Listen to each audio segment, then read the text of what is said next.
Aujourd'hui, c'est Mardi Gras. Mardi Gras. Did I do it right? It's another big in France, Catholic holiday related to Lent. So I'm wearing my fascinator. Believe it or not, I brought this back all the way from Great Britain to where you ask, the United States. And most importantly, how did I get it back in such good shape? I just wore it on my head the entire time for the trip.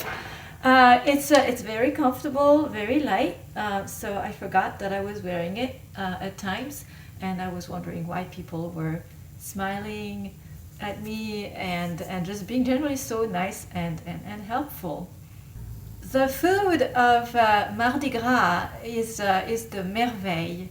I know they're making different types all over France. Growing up, we would find our Merveilles at the store, at the Swiss grocery store. So for me, it was always more of a Swiss thing.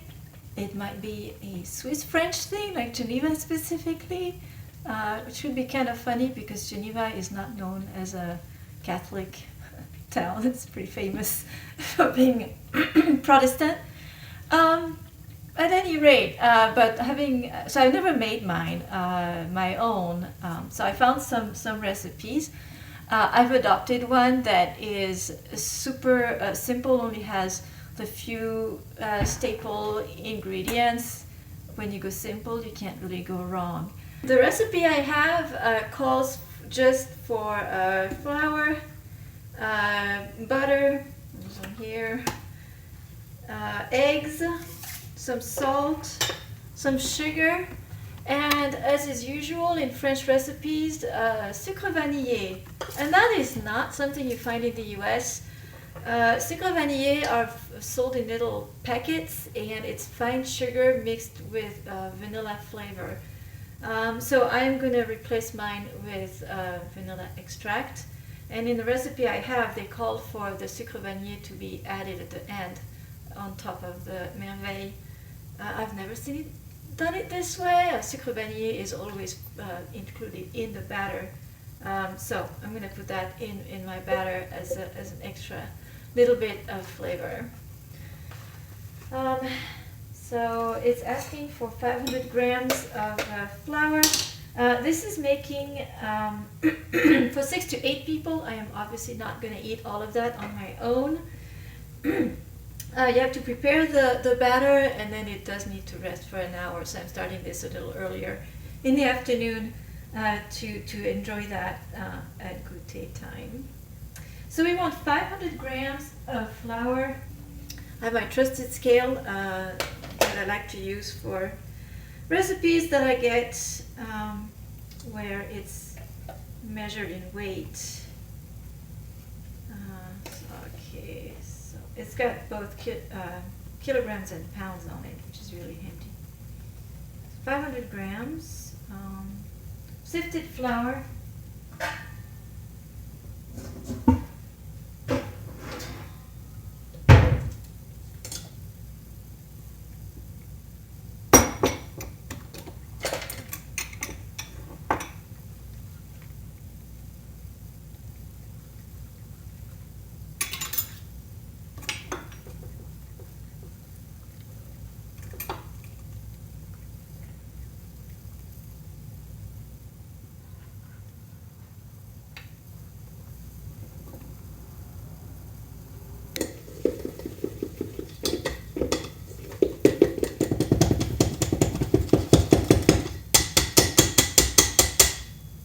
So unfortunately, I forgot to put the sugar, so I already put away my mixer.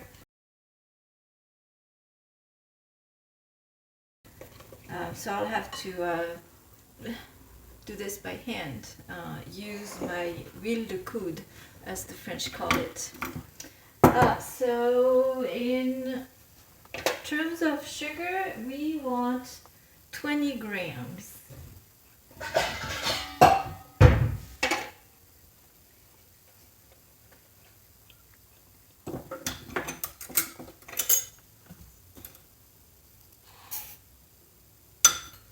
So it's like a tablespoon or so of sugar. Tablespoon and a half maybe. All right.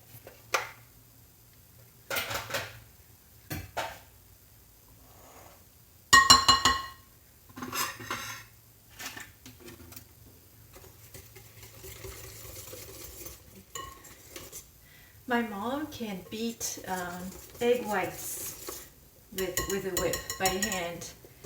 I'm told that my grandmother could whip egg whites with a fork. I can't. I need a mixer. Alright. My grandmother was smaller than I am, so I'm quite ashamed. Alright, it's making bubbles. That's what we want. But I'm out of breath. That was good exercise. Alright, if I can stop splashing it all over, that'd be good. I hope the hard work is done, but I doubt it. Let's see what else we need. So we did the eggs, the sugar, and the butter. And yeah, I gotta add the flour little by little en travaillant énergiquement avec la cuillère en bois. Energetically is what it is, okay. With a lot of energy. What I have left of energy. Alright, so I know by experience that I'm gonna have to be higher. Alright, that is in here. Alright, let's go.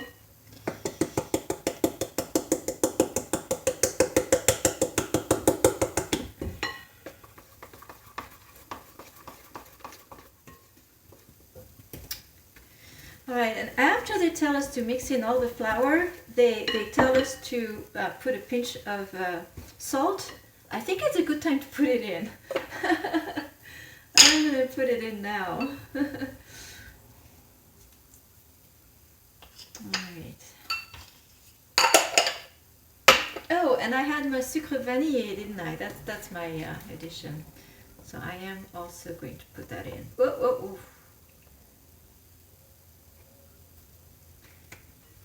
It's got pretty strong flavor, so I didn't want to overdo it. The 4 eggs are it, like there's no other source of liquid. And it's supposed to be a dough. This is quite dry, I think it'll take a while. I don't see this come together. I think I need a little bit of liquid.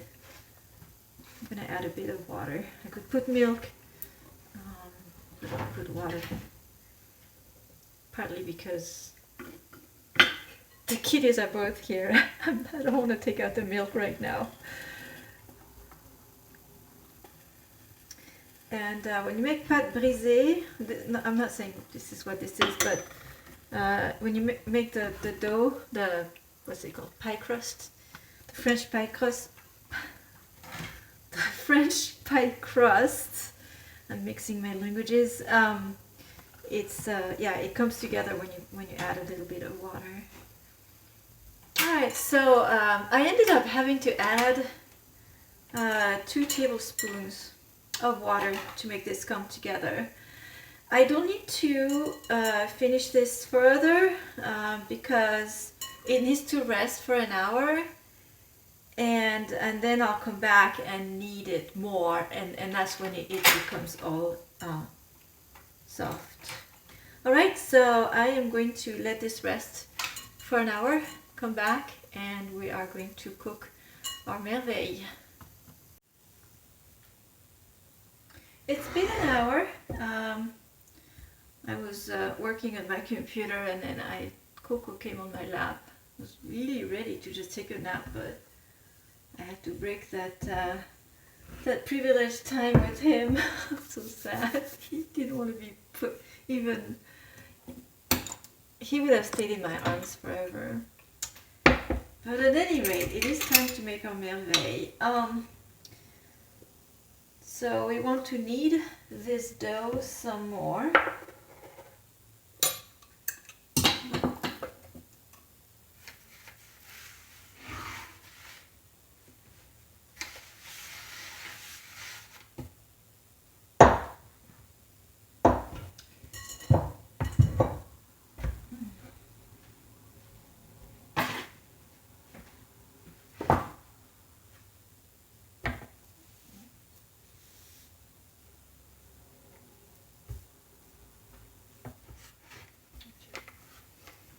All right. So now it's as smooth as it's going to get, I think.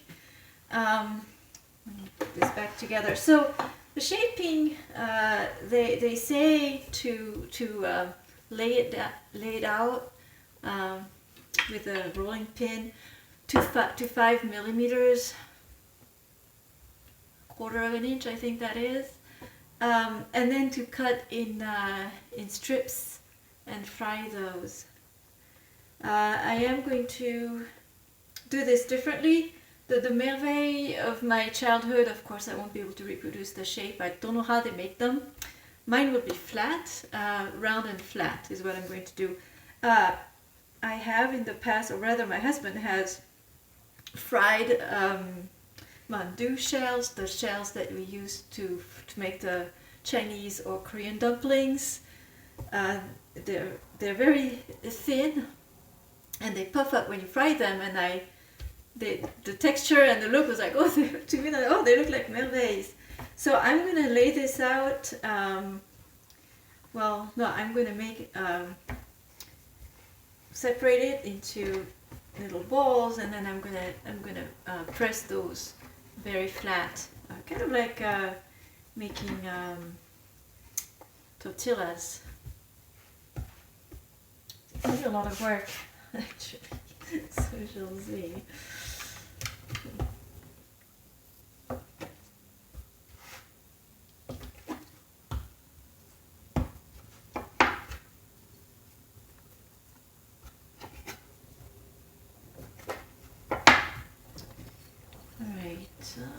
Judging.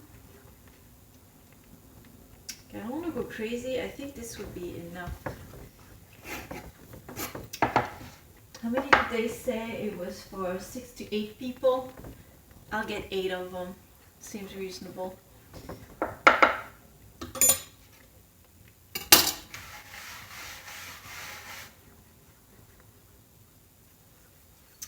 Make it at least a little round.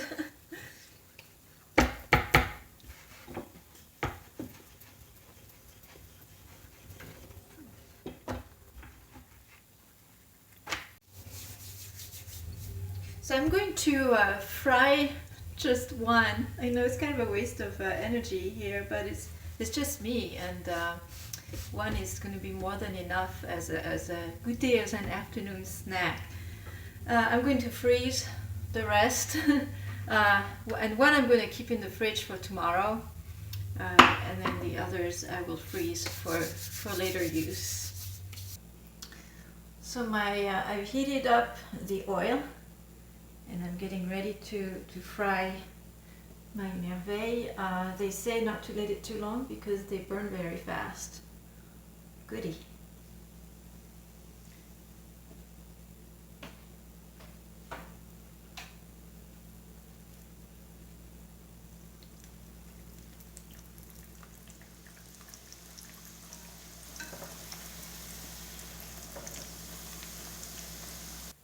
Well, in the end, it didn't, like, it wasn't a touchy frying. It did take a few minutes, and yeah, I didn't see anything turning suddenly and burning.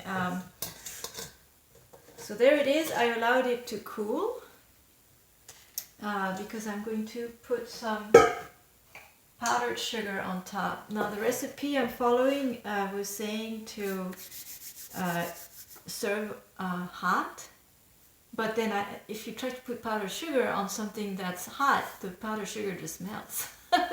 So I don't know.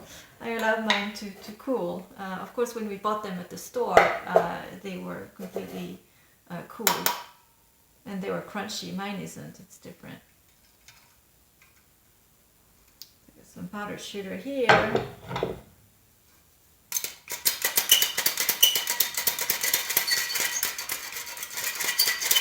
Another antique, but super useful. So here we are, my merveille. So let's give it a taste. It is a little crispy. It's like it's very buttery. It's flaky. Mm.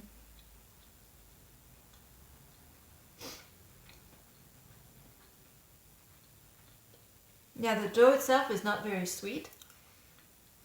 So it's really the sugar on top that brings the sweetness out. Mm. Mm.